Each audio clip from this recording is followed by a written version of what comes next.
ఎన్నికల హామీల అమలుపై రేవంత్ రెడ్డి సర్కార్ కసరత్తు చేస్తోంది.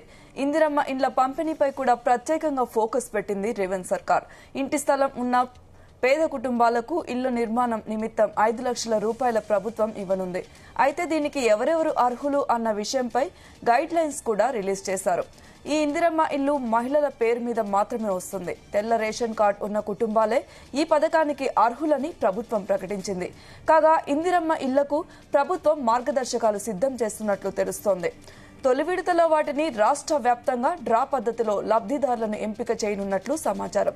ప్రజాపాలన కార్యక్రమంలో ఇందిరమ్మ ఇండ్ల కోసం దాదాపు 82.82 లక్షల మంది దరఖాస్తు చేసుకున్నారు. అయితే ప్రభుత్వం అనుకున్న దానికంటే దరఖాస్తులు చాలా ఎక్కువ సంఖ్యలో రావడంతో గతంలో డబుల్ బెడ్రూమ్ ఇండ్ల పథకానికి ఎలాగైతే లక్కీ డ్రా పద్ధతిలో లబ్ధిదారులను ఎంపిక చేశారో ఇప్పుడు కూడా అలాగే ఎంపిక చేయాలని ప్రభుత్వం భావిస్తోందని సమాచారం.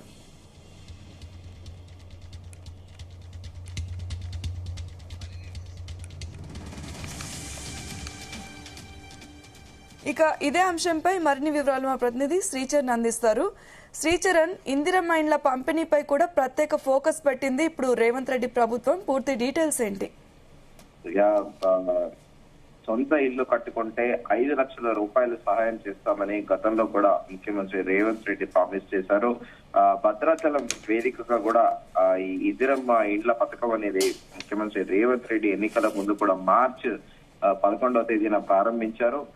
అయితే ప్రజాపాలనలో దరఖాస్తు నమోదు చేసుకున్న అర్హులందరికీ కూడా ఈ పథకం వర్తింపు అని కూడా గతంలో ముఖ్యమంత్రి రేవంత్ రెడ్డితో పాటు ప్రభుత్వం కూడా హామీ ఇచ్చింది. దశల వారీగా రాష్ట్రంలో ఇల్లు లేని నిరుపేద అర్హులందరికీ కూడా ఈ పథకం వర్తింపని కూడా ప్రకటించింది. గత ప్రభుత్వం డబుల్ బెడ్రూమ్ ఇళ్ల నిర్మాణంలో చేసిన తప్పులకు జరగకుండా అసలైన అర్హులకు లబ్ధి చేకూర్చే విధంగా కూడా ఈ స్కీమ్ ఉంటుందని కూడా ముఖ్యమంత్రి రేవంత్ రెడ్డి ప్రకటించారు. ఇంటి స్థలం ఉన్న వారికి అదే స్థలంలో కొత్త ఇంటి నిర్మాణానికి 5 లక్షలు, ఇల్లు లేని నిరుపేదలకు ఇంటి స్థలంతో పాటు 5 లక్షలకు కూడా అని కూడా ముఖ్యమంత్రి రేవంత్ రెడ్డి ప్రకటించారు. సొంత జాగాలో ఇల్లు కట్టుకునే వారికి ఉపయోగపడేలా వివిధ రకాల ఇంటి నమూనాలు డిజైన్ల తయారీ కూడా ప్రభుత్వం చూస్తుందని కూడా చెప్పారు. తప్పనిసరిగా ఒక వంటగది, టాయిలెట్ ఉండేలా కూడా కొత్త ఇంటి నిర్మాణ నమూనాలు కూడా ఉంటాయనేది కూడా గతంలో ప్రామిస్ చేసిన విషయం తెలిసిందే. ఎన్నికల హామీలను అమలు చేసేందుకు కూడా ఇప్పుడు ప్రస్తుతం రేవంత్ రెడ్డి సర్కారు ఎక్సర్సైజ్ చేస్తుంది. ప్రభుత్వం ఏర్పడినప్పటి నుంచి కూడా ఎన్నికల తర్వాత ఎన్నికలప్పుడు ఇచ్చిన హామీలపైన ప్రత్యేక ఫోకస్ పెట్టింది. ఇందులో భాగంగానే ఇందిరమ్మ ఇళ్ల పంపిణీపై కూడా ప్రత్యేకంగా ఫోకస్ కూడా పెట్టింది ప్రభుత్వం. అయితే ఈ పథకం విషయంలో రేవంత్ రెడ్డి ఒక పెద్ద ట్విస్ట్ ఇవ్వనుంది అని కూడా ప్రస్తుతం ఒక చర్చ నడుస్తోంది. ప్రస్తుతం ఒక కేటగరైజ్ గా వాళ్లకు మాత్రమే ఇండ్లు అంటూ కూడా ఇస్తారంటూ కూడా ప్రస్తుతము స్పెక్యులేటివ్ గా వార్తలు చక్కర్లు కొడుతున్నాయి. సంచలన నిర్ణయాలతో పాలనలో తన మార్క్ చూపిస్తున్న ముఖ్యమంత్రి రేవంత్ రెడ్డి ఇచ్చిన హామీల అమలులోనూ అదే మార్క్ చూపిస్తున్నారు. ఇప్పటి వరకు వచ్చిన హామీలను అమలు చేసే విషయంలోనూ కూడా ప్రత్యేకత కనబరిచిన రేవంత్ రెడ్డి ఇప్పుడు ఒక పథకం విషయంలో ప్రజలకు బిగ్ ట్విస్ట్ అన్నట్లు కూడా ప్రచారం జరుగుతోంది. కాంగ్రెస్ ప్రభుత్వం అమలు చేసిన పథకాల్లో ఇందిరమ్మ ఇల్లు అనేది చాలా ముఖ్యమైనది. పేదలకు సొంత ఇంటి కళ నెరవేర్చాలనే ఉద్దేశంతో ఈ పథకానికి శ్రీకారం చుట్టారు. ఈ క్రమంలోనే రాష్ట్రంలోని అన్ని నియోజకవర్గాల్లో ఇందిరమ్మ ఇళ్లు ఇచ్చి పేద ప్రజల బతుకుల్లో వెలుగులు నింపుతామని గతంలో ముఖ్యమంత్రి రేవంత్ రెడ్డి ప్రకటించిన విషయం తెలిసిందే. ముందుగా అనుకున్నట్టు ఈ క్రమంలోనే మార్చి 11వ తేదీన ఎలక్షన్ కోడ్ కి ముందు కూడా ఇందిరమ్మ ఇళ్ల పథకాన్ని ప్రారంభించారు ముఖ్యమంత్రి రేవంత్ రెడ్డి. మొదట విడతగా ఇంటి స్థలం ఉన్న పేద కుటుంబాలకు ఇల్లు ఇస్తాము, నిర్మాణం నిమిత్తము 5 లక్షల రూపాయలు కూడా ఇస్తామని హామీ ఇచ్చిన విషయం తెలిసిందే. అయితే పథకం ఆరంభంలోనే ఇంటి నమూనా కూడా చూపించిన సీఎం రేవంత్ రెడ్డి ఇందిరమ్మ ఇళ్లకు అర్హత ఏంటి, ఎవరెవరికి మంజూరు చేస్తారన్న గైడ్ లైన్స్ కూడా రిలీజ్ చేశారు. అయితే ప్రభుత్వం మంజూరు చేసే ఇందిరమ్మ ఇళ్ల మహిళల పేరు మీద మాత్రమే వస్తుంది. తెల్ల రేషన్ కార్డు ఉన్న కుటుంబాలే ఈ పథకాన్ని అర్హులని కూడా ప్రభుత్వం పేర్కొంది. తొలి దశలో భాగంగా సొంత స్థలం ఉండి అందులో ఇల్లు లేని వారికి ₹5 లక్షల ఆర్థిక సాయం కూడా అందనుంది. అయితే లబ్ధిదారులు స్థానికంగా నివాసం ఉండాలి, రెసిడెన్షియల్ సర్టిఫికేట్ అనేది ఉండాలనేది కూడా ఒక ప్రచారంలో ఉంది. అద్దెకున్న వారు కూడా ఈ పథకానికి అర్హులేనని కూడా ప్రభుత్వం ప్రకటించింది. అయితే ఈ పథకానికి సంబంధించి మొత్తంగా కూడా 4,50,000 ఇందిరమ్మ ఇళ్ల కోసము దాదాపు 22,500 కోట్లు మంజూరు చేస్తామని, ప్రతి నియోజకవర్గానికి 3,500 ఇళ్లు ఇస్తామని కూడా ప్రభుత్వం ప్రకటించింది. వీటికి మరికొన్ని ఇండ్లు జోడించి లబ్ధిదారుల సంఖ్య పెంచేలా కూడా కార్యాచరణ రూపొందిస్తున్నారనేది కూడా ప్రస్తుతం చర్చ నడుస్తోంది. దీంతో ప్రభుత్వం అందించే ఇందిరమ్మ ఇళ్ల కోసం ఇప్పటికే దరఖాస్తు చేసుకున్న వాళ్ళంతా కూడా ఎంతో చాలా క్యూరియస్ గా ఆశతో ఎదురు చూస్తున్నారు లబ్ధిదారులు.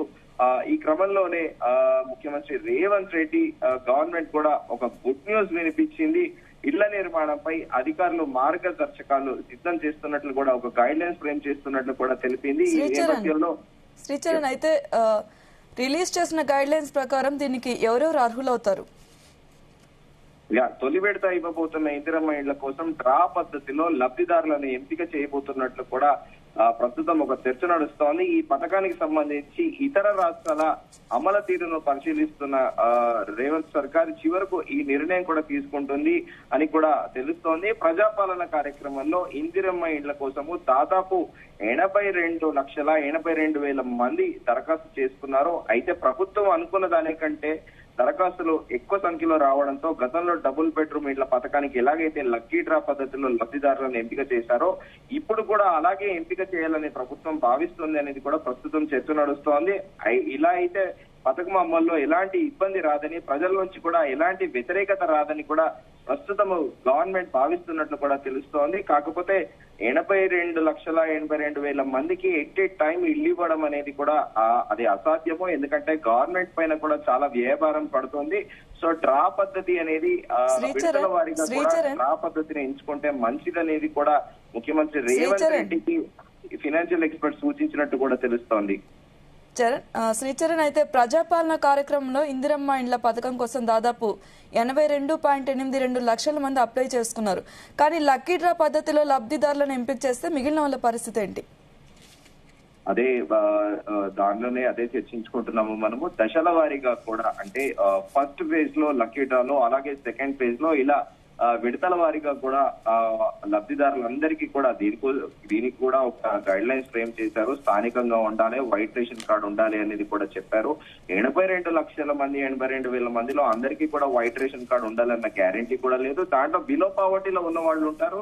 సో వాళ్ళందరికీ కూడా ఖచ్చితంగా వైట్ రేషన్ కార్డు తీసుకోవాల్సి ఉంటుంది. వైట్ రేషన్ కార్డు ఉన్న వాళ్ళకి ఈ 6 గ్యారంటీల హామీలతో పాటు ఇందిరమ్మ ఇళ్లు కూడా లభ్యమయ్యే అవకాశం ఉంటుంది. సో ఇప్పుడు ఇనిషియల్ గా గవర్నమెంట్ కూడా మొన్ననే సివిల్ సప్లై శాఖ డిపార్ట్మెంట్ కూడా రేషన్ కార్డులకి కూడా ప్రజాపాలన అప్లై చేస్తున్నాయి, అవి కూడా కన్సిడర్ చేస్తోంది. సో వైట్ రేషన్ కార్డ్స్ ఇప్పుడు ఇనిషియల్ గా 30 లక్షలు రిలీజ్ చేయబోతుందా, లేకపోతే 20 లక్షలు ఇవ్వబోతుందా అనేది కూడా ఒక చర్చనీయాంశంగా మారింది. ఎందుకంటే అన్ని స్కీమ్స్ కి కూడా భారీ ఎత్తున ప్రజలు ప్రజాపాలన దరఖాస్తులలో ఇనిషియల్ గా ఫస్ట్ 10 days లోనే దాదాపు 90 లక్షల పైగా అప్లికేషన్లు వచ్చాయి. సో 90 లక్షల అప్లికెంట్లకి అంటే దాదాపు 1 కోటి మంది వరకు కూడా అందరికీ కూడా 6 గ్యారంటీస్ అమలు చేయడం అంటే ప్రభుత్వానికి చాలా కష్టంతో, అది పెద్ద డిఫికల్ట్ టాస్క్ తో కూడిన పని. ఎందుకంటే గవర్నమెంట్ పైన చాలా వ్యయభారం పడుతుంది. గవర్నమెంట్ ఉద్దేశం ఏంటంటే రియల్ బెనిఫిషనరీస్ ఎవరైతే దారిద్ర్య దిగువ రేఖన ఉన్నారో వాళ్ళకి, పేదల కోసమే ఈ పథకాలు అనేది పెట్టామని కూడా పలుమార్లు ముఖ్యమంత్రి రేవంత్ రెడ్డి కూడా స్పష్టం చేశారు. సో వీటన్నిటికీ కూడా గైడ్ లైన్స్ ఫ్రేమ్ చేసి విడుదల వారీగా కూడా లక్కీ డ్రా పద్ధతిలో కూడా ఇచ్చే అవకాశం ఉందని కూడా ప్రస్తుతం చర్చ నడుస్తోంది. Okay, thank you Sricharan.